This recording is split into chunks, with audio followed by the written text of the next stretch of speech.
Hello dear students, welcome to the another video tutorial of parasitology. Before these lectures, we have seen the types of the host and how types of the host are classified as the types of the parasites were classified in day before lecture. So in the chapter today, we are concentrating on the host parasite relationship, and this host parasite relationship is based upon the how the parasite is residing inside the host, which the parasite is going to conquer the some relationships with these particular host that is very newly invaginated from the by these parasites. So as you can see in this picture that the very well known larva of a moth is shown, and these larva is ultimately residing on the plant, and that for that plant this larva is a parasite, this larva is the pesticide. Okay, we are considering this larva in the pests.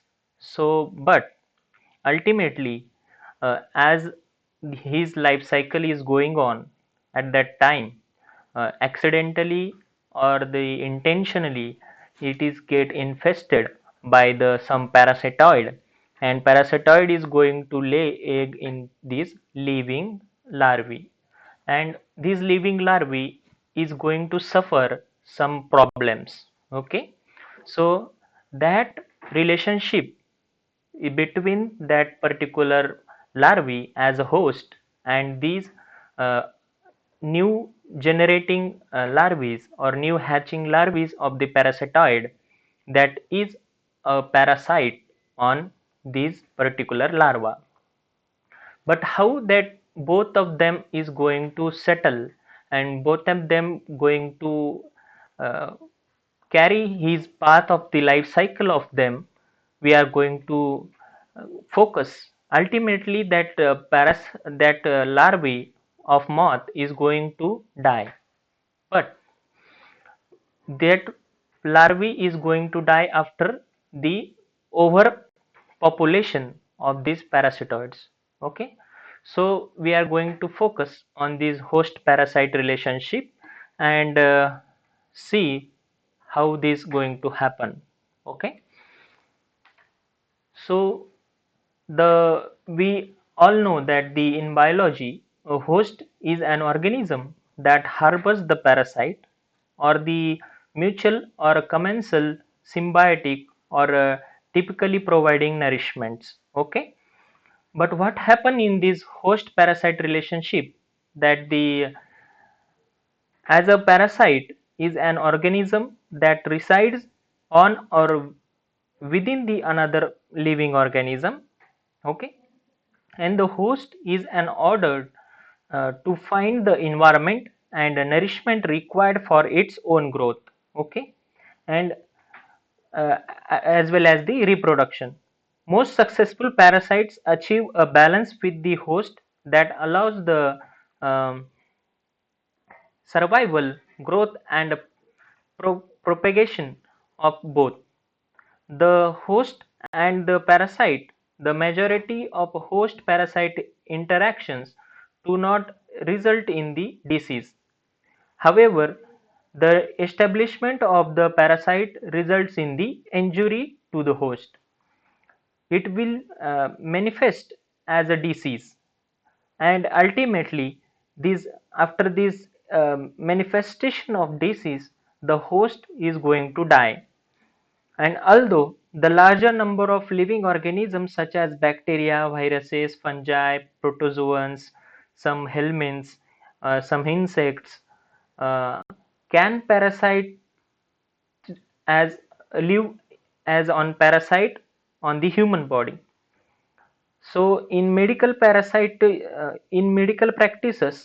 the term parasitology refers to the study of the parasites belonging to only a few groups of organisms, namely protozoa and helminths. So we are going to see the host specificity for these particular adaptations. So the definition of this host specificity will be the all the parasite follows the principle as far as so the selection of the host is concerned. Some parasites are specialized to a single species of host where they live and multiply, while others have become adapted to a wide variety of the host. So the adaptability of this species of parasite to certain species of group of a host.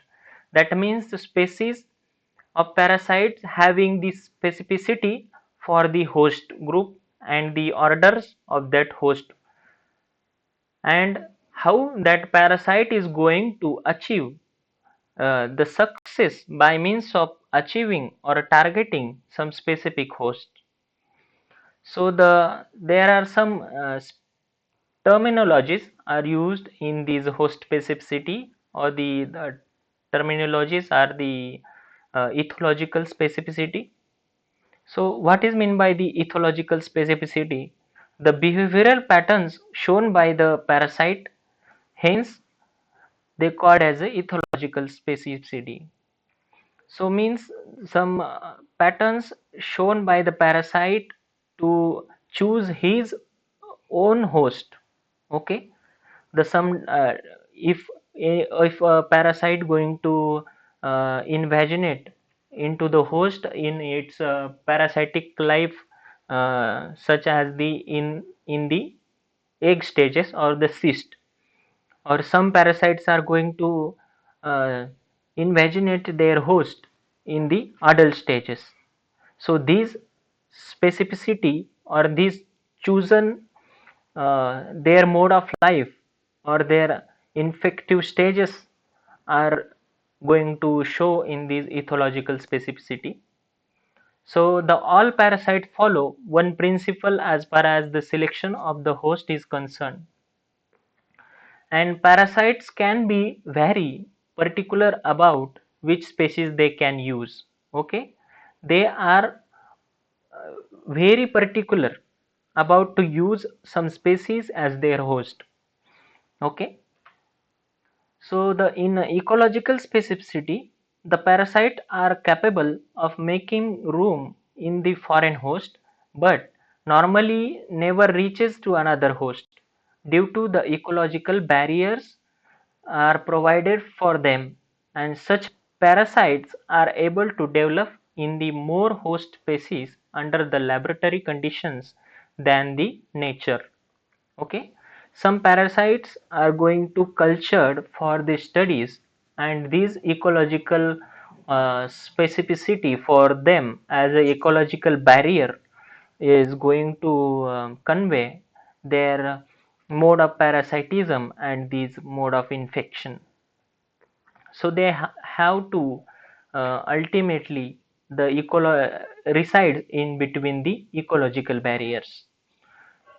So some ethological specificity host behavior must be exposed into the parasite.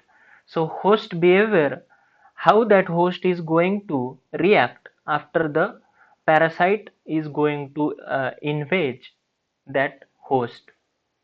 So that behavior of that particular host should known to get some advantages from that host.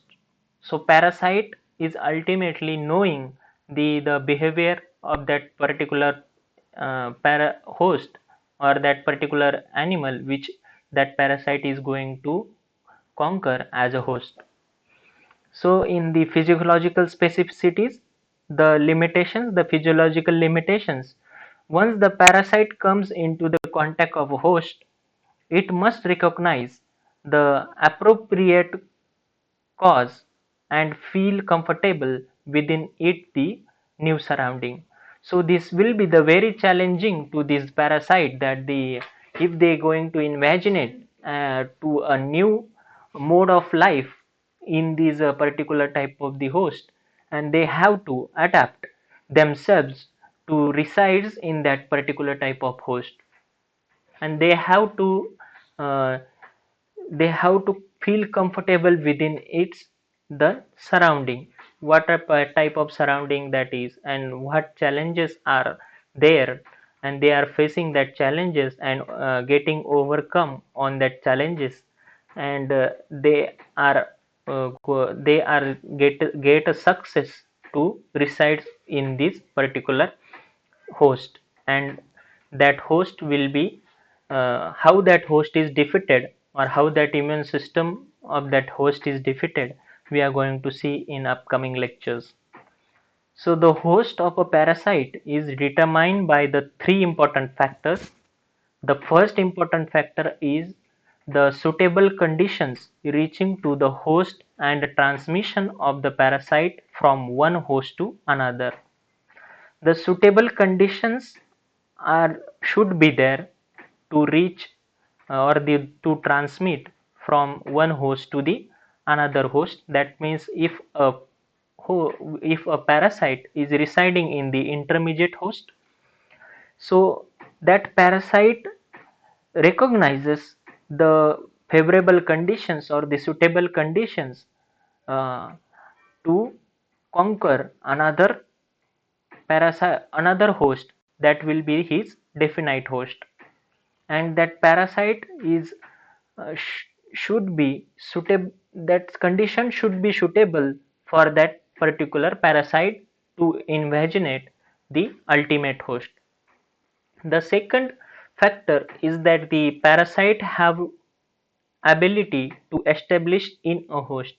So the if that parasite is enough mature, or that parasite is enough known about that particular host, and if the ability of that parasite is enough to establish in that host, the third main host or the third main factor is the favorable condition should be present in the body of the host for the growth and the reproduction of that parasite.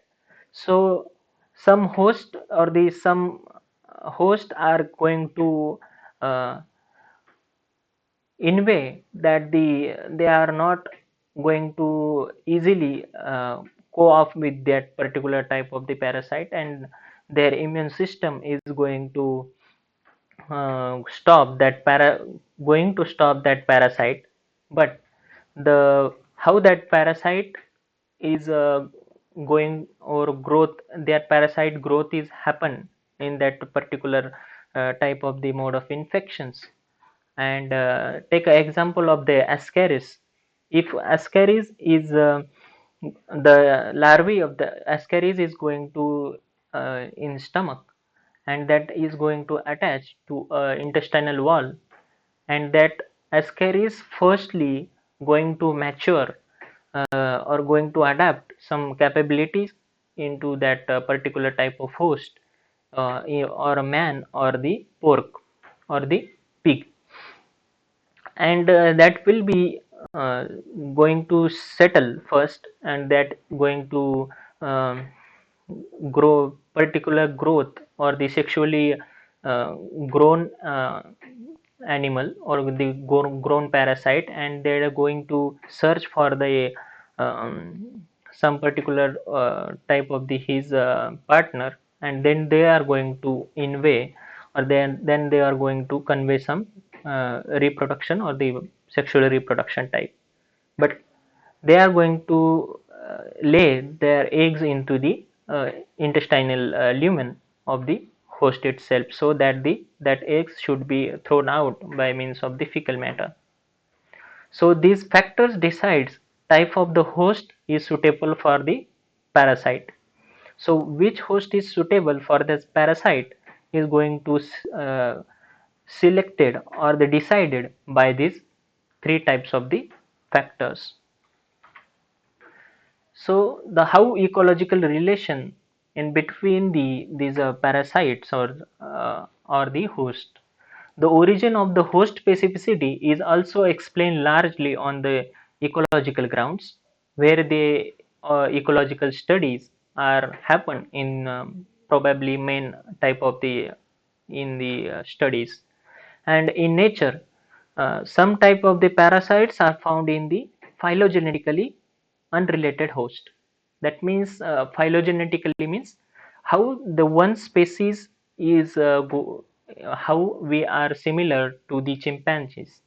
Okay, so that will be our phylogeny, and our ancestors how that are similars, and at that time when our ancestors were present at the medieval history, uh, so the other animals are going to grown parallelly, so that these parasites are also grown parallelly with the other type of the organisms. So that will be some uh, unrelated hosts, or the phylogenetically unrelated host, that how that parasite is evolved. It going to study in the ecological relations of that parasite to the its hosts. So it is a very different branch, or the one type of the branch of the parasitology, that the ecological relations of these parasite with these hosts are studied. For example, man shares some of its ectoparasites with a bat due to both living together in caves in the prehistoric period. So, in the cases where the host mainly an ecological link, and the parasite therefore passes through no developmental stages, there can be a wide host range. So the host range for a particular parasite will be merged, and ecological link between that parasite and that host, okay, that particular type of the host will be studied, and therefore the parasite passes through the some developmental stages, and in some stages the parasite does not show any developmental stages, so they are ultimately in the intermediate host.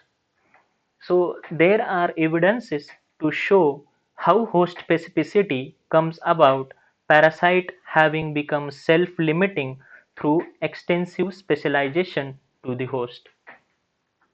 And the phenomenon of the host specificity supports to the hypothesis about the origin and the evolution of the parasite.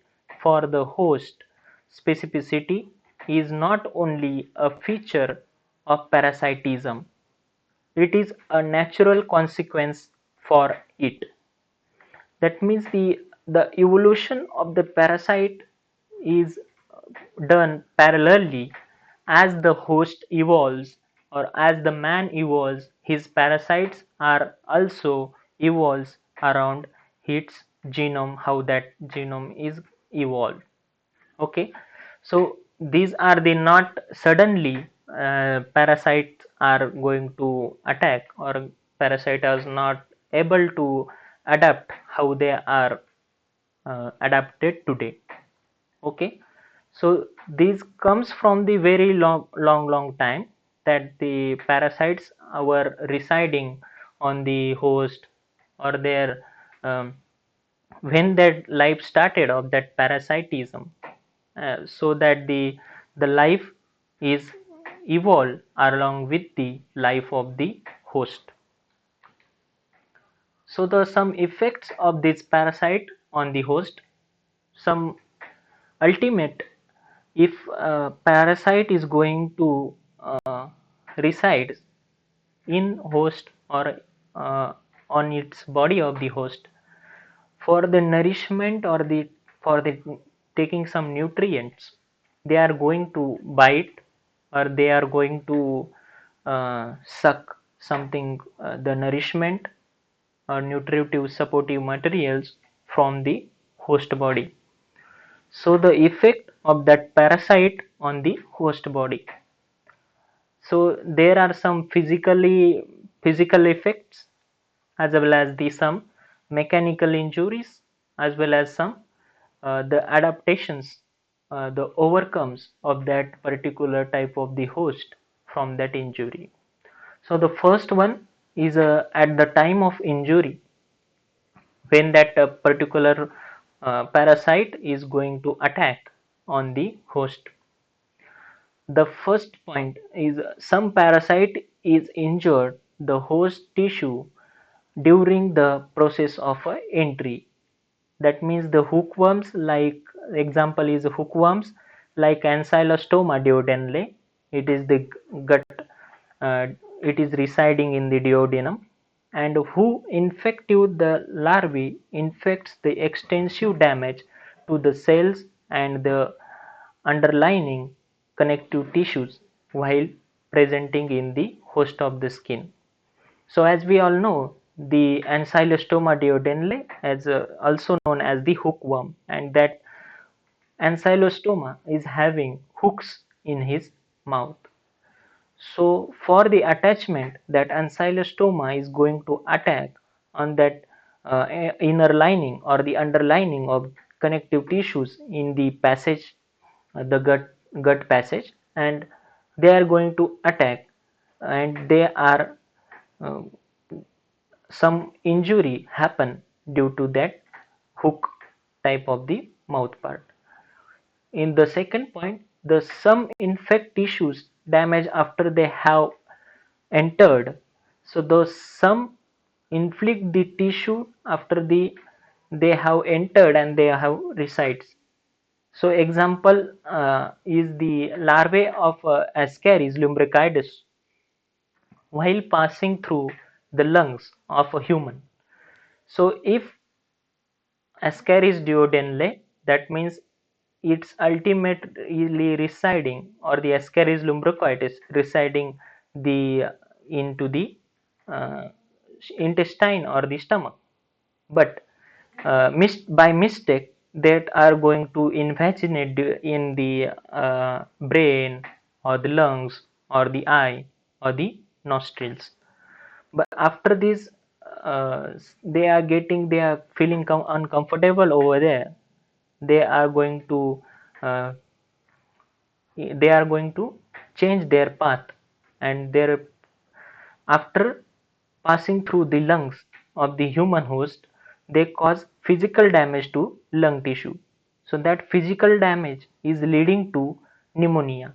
After that, the damage, there will be saturation of the some fluids or the some mucuses, and that ultimately that mucuses is going to pulp over there, and that after that, in that the infection of this particular type of the uh, mucuses, that ultimately going to lead into this pneumonia. So this will be the another cause that is caused by this damage by means of this particular Ascaris lumbricoides. So the third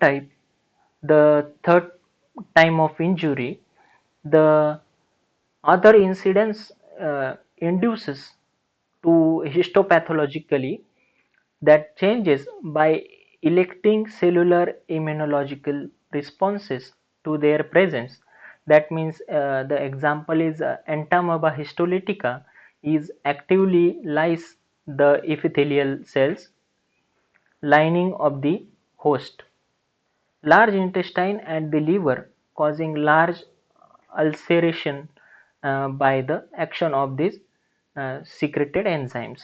So these entamoeba histolytica in the our gut, they are uh, the continuously they are causing damages, and these epithelial cells lining in the host, uh, epithelial cell lining of the host is largely they are causing the ulcers by means of this mode of infections. So the second main type of the effect of the parasite on the host is the type of the cell damage. So there are three types of major types of the cell damages. The first one is known as the parenchymatous or the aluminous digestive cells become swollen and packed with the albuminous or the fatty granules, and that is the pale in color, that pale yellow cytoplasm. This type of the damages is characteristics of the liver or the cardiac muscle and the kidney cell damages. Okay, so this type of the mucus of this pale yellow cytoplasm is going to invade through the body, and these digestive cells become swollen. That means they going to packed with the albuminous or the fatty granules, and these are the some mode of the major injuries or the damages that the muscles and the kidney cells going to uh, the they are going to some showing some pale cytoplasm.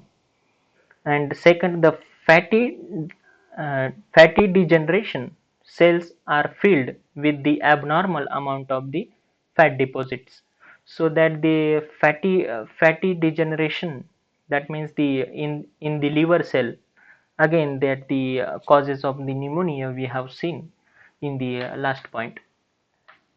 So the third, the necrosis. Necrosis means the necrosis is term used for the death of the cell, and necrosis means any type of the present cell degenerates which finally dies.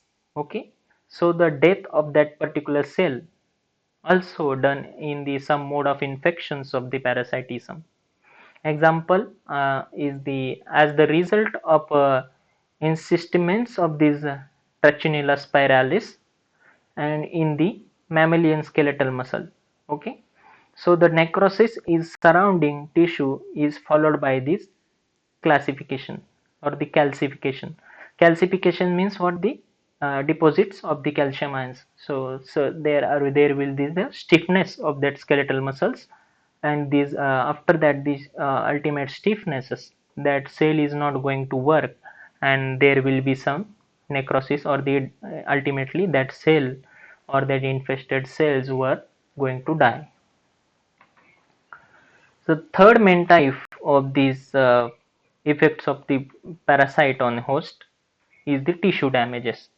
Until now we were seeing that the cells were damages, but some tissues, that means the group of the cell, also get uh, changes, or there are some changes in this particular type of the tissues by means of this infected by these uh, parasites. So the four main types we are going to study, that is hyperplasia. And hyperplasia refers to an increased rate of cell division that resulting from an increased level of the cell metabolism. So hyperplasia means the cell proliferation is going to increase. The rate of that cell division is going to increase, and it ultimately leads to a greater total number of the cells, but not in their sizes. Size is not going to increase, but the number of cells are proliferating and keep proliferating. Okay, so this commonly follows an inflammation, and it is the consequences of an extensive level of the tissue repair. So the excessive level of the tissue repair leads to the inflammation, and these consequences due to the some hyperplasia, of which is the rate of the division of the resulting cells are going to increase. Okay, so the second main type is hypertrophy. So in hypertrophy refers to an increase in the cell sizes. In hyperplasia, we have seen that the cell size is not increased, but the cell proliferation is keep going. But in hypertrophy, the cell size is also going to increase, and some commonly association with the intracellular parasites. For example, the erythrocytic phase of a Plasmodium vivax, the in these erythrocytic phases, the parasites of the RBCs are commonly enlarged, and spirotomically, spirotogonically, the cells of the polymnia or the annelid. It is the one example of the annelid when they are going to parasitized with the protozoan protozoan parasite known as the Caryophylla mainly, and they are going to enlarge these type of the cell sizes. Okay, so the hypertrophy and the hyperplasia is the changes in these tissues. Okay, so the third main type is the metaplasia. So the metaplasia refers to changing of the of one type of tissue uh, that in another without the intervention of a embryonic tissue. So the metaplasia refers to the changing of one type of tissue into another without the intervention of the embryonic tissues. That in embryonic tissues are not going to affect, but the other type of the issues or the other type of the tissues are going to infect by means of these metaplasia. And this is the one type of disease which uh, going to stiffness of this particular type of the tissues. And these epithelial cells are the fibroblast of the fluke which resides in the our liver, and the these in the human lungs uh, are transformation of a certain other type of the cells in the lungs. Okay, so the neoplasia. So neoplasia is the growth of cells in the tissue to form a new structure, for example, known as the tumor. So what is tumor basically? Tumor is nothing but the proliferation of the particular type of the cells, and that that that cells or that particular cells cross the Hefele limit. So Hefele limit is the limit of the growth of that cells or the cell divisions. So in tumor, what happen that the Hefele limit is crossed by means of this particular type of the cells which are uncontrolled growth. They are in the stage which uncontrolled growth is occur in this particular type of the cells. So ultimately that is going to result into a tumor. So neoplastic tumor is not inflammatory, that the inflammation is not going to occur by means of this type of the tissues. These types of the tumors or the this type of the some tumors are occur in this cancer, but all tumors are not cancers. So you have to keep in mind that the all tumors are not the cancers. So this is not the required for the repair of organs. So it does not conform to a normal growth patterns. So it may be uh, begin benign tumor or the malignant tumor. So the malignancy or the benign tumor or the malignant tumor, these are the two type of tumor.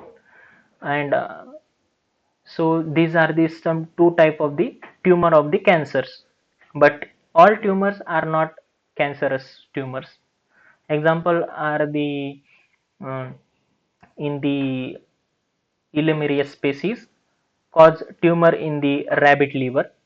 So the schistosoma mansoni in the human intestine, and as well as in the liver, the echinococcus granulosus in the human lungs. So these are the some type of the uh, tumors causing species of the parasites. So these are the some examples of that, and we are going to stop here. And up until now we were collecting the information for our mainly understanding or the better understanding the what are the parasite are. So in from next chapter we are going to study the life cycles of these parasites and their mode of infections and their damages, as well as their uh, treatments. Okay, and so we were shifting towards our first um, first subject, that is histology. In next lecture we are going to complete our fourth chapter. So thank you.